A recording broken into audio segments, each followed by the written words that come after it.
رسول اللہ صلی اللہ علیہ وسلم نے ارشاد فرمایا، تم میں سے کوئی شخص رمضان سے 1 یا 2 دن پہلے روزہ نہ رکھے، البتہ اگر کوئی شخص معمول سے روزے رکھتے چلا آ رہا ہو تو وہ روزہ رکھ لے۔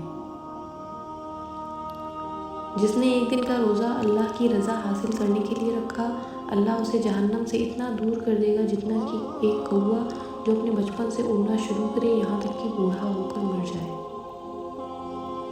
ہمارے پیارے نبی صلی اللہ علیہ وسلم نے فرمایا، روزے صرف کھانا پینا چھوڑنے کا نام نہیں ہے، بلکہ روزہ تو ہر لغو، ہر بے فائدہ و بیہودہ کام اور رفث، جنسی خواہشات پر مبنی حرکات اور کلام سے بچنے کا نام ہے۔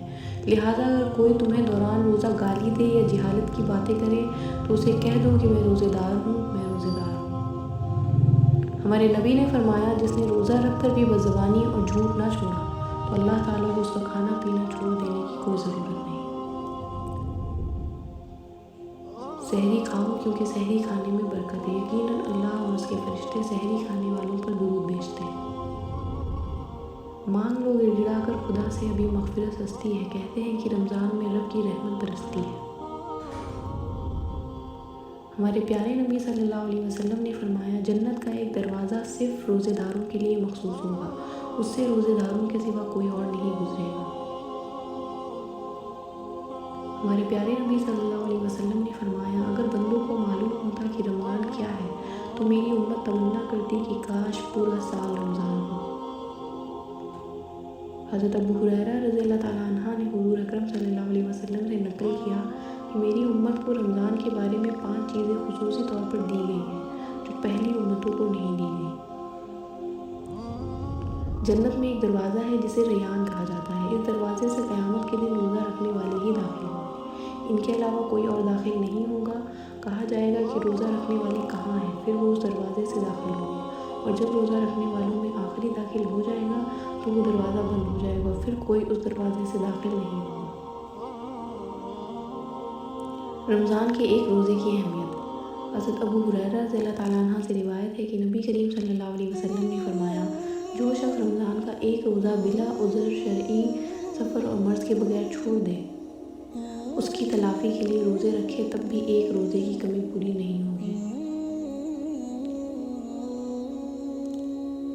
حضرت علی رضی اللہ تعالیٰ عنہ نے فرمایا، مجھے عبادت میں 2 چیزیں بہت پسند ہیں، سرد موسم میں فجر کی نماز اور گرم موسم میں رمضان کے روزے۔ رمضان وہ مہینہ ہے جس کے پہلے 10 دن رحمت کے ہیں، دوسرے 10 دن مغفرت کے ہوتے ہیں اور آخری 10 دن تو آگ سے آزادی حاصل کرنے کے ہوتے ہیں۔ اے ماہ رمضان آہستہ چل، ابھی کافی کر چکانا ہے، اللہ کو کرنا ہے راضی اور گناہوں کو بخشوانا ہے۔ کچھ خواب ہے جن کو لکھنا ہے اور تعبیروں کو پانا ہے، اپنے کچھ آنگنوں میں خوشیوں کے دیپ جلانے ہیں، کچھ توبہ کرنا باقی ہے اور رب کو ہم نے منانا ہے، جنت کا کرنا ہے سودا، جہنم سے خود کو بچانا ہے۔ اے ماہ رمضان آہستہ چل، ابھی کافی کر چکانا ہے۔ ہمارے نبی نے فرمایا، روزے دار کو 2 خوشیاں حاصل ہوتی ہیں، ایک اس وقت جب وہ افطار کرتا ہے تو خوشی محسوس کرتا ہے، اور دوسرا جب وہ اپنے رب سے ملاقات کرے گا تو روزے کا ثواب دیکھ کر خوش ہو جائے گا۔ صبح کی نیند انسان کی ارادوں کو کمزور کرتی ہے، منزلوں کو حاصل کرنے والے کبھی دیر تک سویا نہیں کرتے۔ رسول اللہ صلی اللہ علیہ وسلم نے فرمایا کہ روزہ ڈھال ہے، اس لیے نہ تو بری بات کریں اور نہ جہالت کی بات کریں۔ اگر کوئی شخص اس سے جھگڑا کرے یا گالی گلوچ کرے تو کہہ دے کہ میں روزہ دار ہوں، 2 بار کہہ دے، قسم ہے اس ذات کی جس کے قبضے میں میری جان ہے کہ روزے دار کے منہ کی بو اللہ کے نزدیک مشک کی خوشبو سے بہتر ہے۔ وہ کھانا پینا اور اپنی مرغوب چیزوں کو روزے کی خاطر چھوڑ دیتا ہے اور میں اس کا بدلہ دیتا ہوں اور نیکی 10 گنا ملتی ہے۔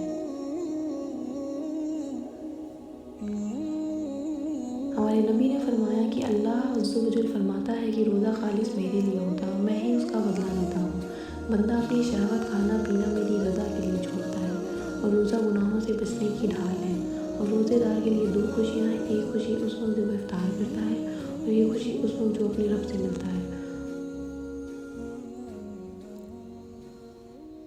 رسول اللہ صلی اللہ علیہ وسلم نے ارشاد فرمایا، اللہ کی راہ میں 1 دن روزہ رکھنے والے کا منہ اللہ تعالیٰ 70 برس کی راہ تک دوزخ سے دور کر دے گا۔